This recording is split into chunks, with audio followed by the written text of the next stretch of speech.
Other interesting cultural news, you have Mr. Beast critiqued for having the audacity to help orphans. And of course, the ineffective charities are angry. Now, this comes after a couple months where some morons, critics actually were upset that Mr. Beast helped cure blindness, I believe, for 1,000 people. Because they said he was selfish. He was just doing it for the clicks and the views, which I don't know how dumb people are. Well, my faith in how the average intellect level is going down precipitously throughout the years. But yes, that's how he makes money to do those good things. And again, I don't know what's inside Jimmy's head. He's the name behind Mr. Beast. But all his interviews, he seems authentically like he wants to help people. And these ineffective charities are critiquing him. They're actually calling him a quote-unquote a white savior, as a pejorative slur, I suppose. And this is after he rebuilt an African orphanage. And this gets dumber. Humanitarians, which they've become so politicized these days. I always tell people, when it comes to donations, just donate directly to whoever you want to help or volunteer yourself. Because a lot of these companies have huge overheads, some more than others. Now, I'll dive into that more in a minute here, but these humanitarian groups were actually calling Jimmy, telling him not to do it because they claim that orphanages were a haven for violence, abuse, and neglect. Which there's no such thing as a perfect ecosystem or a perfect environment. But if you don't build the orphanage, what is the alternative? Obviously, I think adoption is a great way to help the community, a great way to help someone. You can literally change their lives. But in the interim, while you're trying to find someone to adopt that child, what else would you have them do? Where would you have them stay? And it's ridiculous that they would critique him for literally building an orphanage to help give shelter to children. It's ridiculous.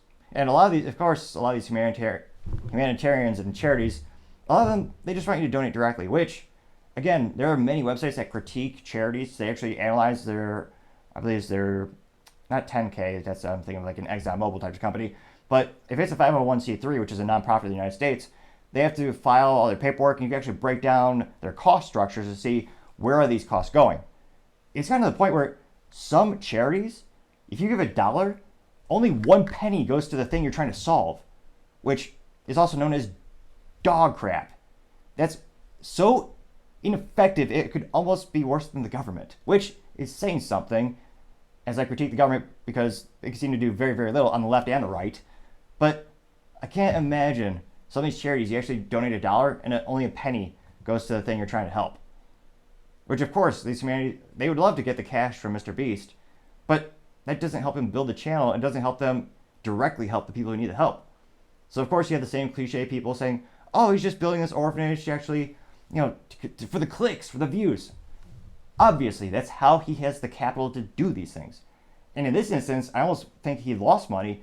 There's a lot of people saying, and I say only 7 million views is huge, but apparently the video for this particular philanthropic endeavor got about 7 million views. And based on the rates that YouTube pays for that, most likely he lost money on this particular episode or this particular endeavor. So it's not like he wins every single time. And it blows my mind how anyone could actually be upset that he's doing all these things when, again, with all the data we have right now, he seems like a genuinely good person. He wants to help people. But, of course, as a philosopher once said, haters gonna hate. I believe someone said that. Maybe. Not so much. Thank you, everyone, for taking the time to tune in. Really appreciate it. Don't forget to take the time to like, subscribe, and comment. Each one of those things greatly helps the channel grow and develop. We're trying to get to 3,000 subscribers by the end of this month, so I really think we can do it together. Also, the comments really help to build the channel, the feedback is greatly appreciated. Try to make things show better and better. Also, and lastly, don't forget to tell your family, tell your friends, tell your coworkers, heck, tell your enemies, tell anyone and everyone. Just stay safe and fight the good fight.